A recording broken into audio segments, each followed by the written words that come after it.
Do, do, do. Another one bites the dust. Guys, TSX Venture, man. That TSX little baby brother just getting demolished. Like, really. So, I don't know if that's the nature of these venture. You don't qualify for the big TSX, or you go on the venture. And if you're good enough stock, you get promoted to the TSX, and then you're out of the venture, and the index takes a hit because it's always losing its strongest of its members. And after that, well, it has like mostly like penny stock type instruments. But it's really, really suffering, guys. Really don't know. I just have a chart, apply my chart trading framework to it, and man, just to say that never buy and hold, because you never know. You might never come back down, man. You go down to the abyss, and if you hold these stocks when they're in stage 4s, when you shouldn't be there anymore, just hang up your trading gloves, guys. You're just stuck there. Then you become a bag holder, and it's move on, do something else, because you gotta know when to cut your losses, guys.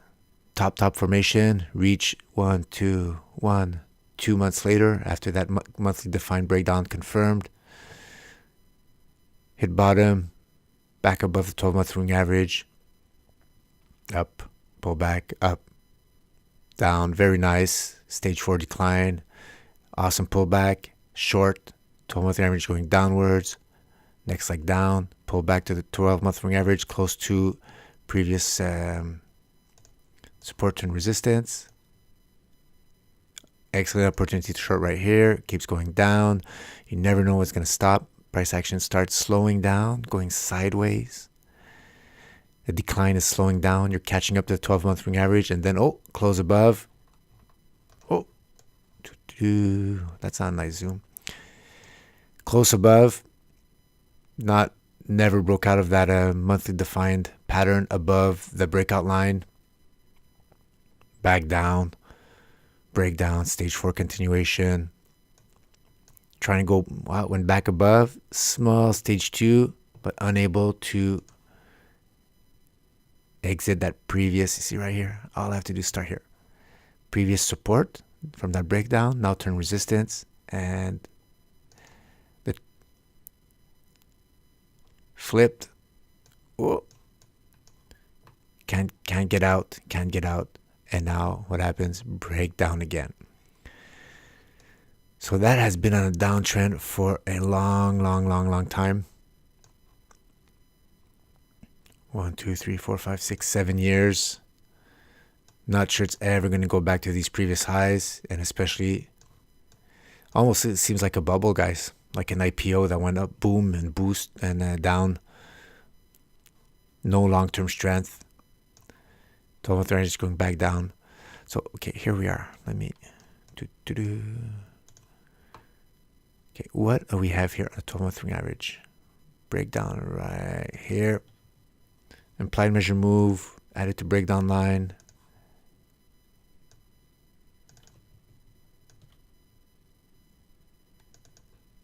And that implied measure move, guys, has been reached. Candled. This monthly candle confirmed breakdown. And 1, 2, pull back here to breakout line. 3, 4 months later, target reach. Are we going to have a slowdown right here? Previous resistance turned support. And then after that, natural support, these two levels. So we might hit some support here. And a little bit more here for these all-time lows, guys. And that's what you're going to wait for. It could be going downwards like that. Test that. If it goes through, test it again. And then maybe now we're gonna see. Are we going to go through these two levels and keep going down, fall down the abyss? Or maybe that's going to be the beginning of a stage 1. And after that, 12-month average is going to start slowing down, and then sideways move, stage 1, and then break out, and then try to go back and test this previous support and resistance, and after that test these recent highs, and then build from there. Go back, build momentum, go through that resistance, go through that support, see what works out, what holds. So this is how I identify pullback areas. Monthly defined, super duper important. You might sink through on the weekly and daily. You might have price action below, but eventually at the end of the month, the monthly close is what really counts. You see how the monthly candle close here, suck the price action back in. That's noise. You have closes here on the daily, closes on the weekly here above that monthly defined breakdown line. You gotta wait for that monthly candle close. So that's probably how I imagine it could be. But right now, we still have a little way to go. We've identified these levels. We're gonna go on the weekly, and we're gonna see if there's a stage 4 continuation play we could do. Are we too far inside that stage 4 decline to enter? Possibly, where we seem to be well advanced. We might have some sideways move here. We're going to check it out. Let's go in on the weekly. Stage 3, breakdown right here on the weekly. Even right here. Below the Ichimoku cloud, below horizontal breakdown line. Are we starting to underperform the SPX? Yeah, right about these levels. Even a little before, we're already starting to underperform the SPX. Price action below 30 average. It's starting to decline. That's the red overlay. To have the red overlay, you need those 3 conditions. But we're not going to enter right here at the beginning, because you're below the Ichimoku cloud, but you're still not below recently defined weekly defined support. You want to wait it out. Very close, but the total weight of evidence is telling you not quite there yet. You have that monthly defined support right here.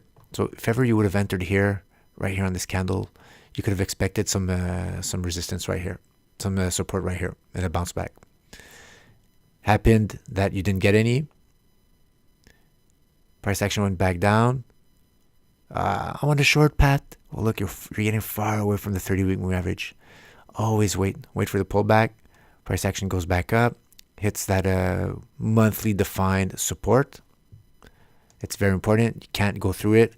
30-week moving average has time to catch up. And right about here, when the RSI, the Mansfield relative strength, the MRS, starts flattening and start going back downwards, you know that pullback has run its course. So here would have been a good area to enter short right here. Yeah, look, you have the 12-month moving average going downwards. You have the 30-week moving average going downwards. You're through that monthly defined support has broken down, and you've tested it, and now it's become resistance, and you can't go back up. The trend is down, guys. Down.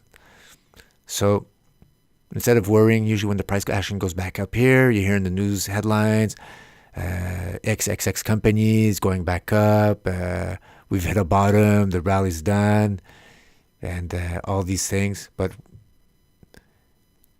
you know better. You know stage analysis. You know what a stage is. You know what a stage 4 decline is. You know the symptoms or the clues to look at. And right here would have been a great moment to enter short. Right here. Price action went back down, and after that, continuing down close to that first area of important support, that monthly defined support, which you can't really see here on the weekly. So it's important to go on the higher time frames, draw those lines, see where those monthly closes are, and expect pullbacks. So right here is a kind of a hard place to enter. You could enter short here. Next few weeks, it's going to go down. And after that, price action pulls back up. You don't know why. Well, you hit that monthly defined support. So, okay, these were the lines I did on the monthly. Let me remove that. Oh, bad. So many lines. Let me draw my scribbles. So now the 30-week average is going to go downwards. Maybe like that, maybe steeper. So now what could expect is a hit here and a pullback up here. I don't know how high. You see, even here, there's some support, 3-week support. If that doesn't hold, maybe you're going to go higher. But if the price action goes above the 30-week average, you don't want to short this anymore. You actually want to be out of the instrument, of the TSX venture. So right here could be a good entry if ever it hits that, if it pulls back all the way here. Then you have a good risk reward. You've tested this support once, and hopefully on the next test, you go right through and you get to test those lower levels. But to position yourself to ride down, this is a good entry here. And that's how I see it, guys. That would be the move for the TSX venture, guys. You could always wait if you think this is too deep in. I'm not a big fan. Embryonic breakout. This is the secondary breakout after that monthly defined breakdown. Sorry, embryonic breakdown, monthly defined breakdown, and that's in the weight of evidence. When you have the monthly breakdown, just adds weight to that decline. And then the more you wait, you have continuation breakdowns that happen right here. You have the pullbacks. You have all these areas. Now you know how to identify where's a good way to enter. But the more you have, the more you've done these pullbacks or sideways move and continuation breakdowns along the way, the more the stage is advanced and the less you have more risk for the reward. Here you have just the beginning, or really the momentum is just really starting. So low risk, greater reward. And the deeper you enter, you're always at the risk of that stage 4 becoming a stage 1 back again for a sideways move. And then you get triggered out because trendline violation, 30-week moving, close above the 30-week moving average violation, or pull back above a previous, these lower highs, pull back above a previous highs where your sell stop is, and then you're out. But who knows? All right. My final thought on this one, don't let the chart see, this is the highest, this is the high, this is the low. It can't go lower. Well, it can actually go lower. Oh, sorry. I don't get you motion sickness. This is the bigger pattern. Remember, I always say patterns, targets, bigger patterns. So if you play on the weekly and all this pans out and you enter on the pullback and then it goes retest, what you're actually going to be living is the price action moving downwards to these support levels, creating an eventually bigger pattern. And hopefully, if ever it doesn't bounce back up and you still have the momentum of that, the 12-month moving average going downwards, this could be the play right here. And now uncharted territory could be really fast to go down, big red candles. And after that, you have a target all the way to 120. So I don't know what that would signal. Is that the end of the TSX venture? I don't know. But that's what I'm looking at right now. When you have 12-month moving average going downwards, you do not want to fight it. You have to let it run its course. If you're below, if you have a close above the 12-month moving average, eventually then you want to be out. But right now you're below, and this could just be a continuation into this the depths, the abyss. All right. Thanks for listening. Ciao, guys.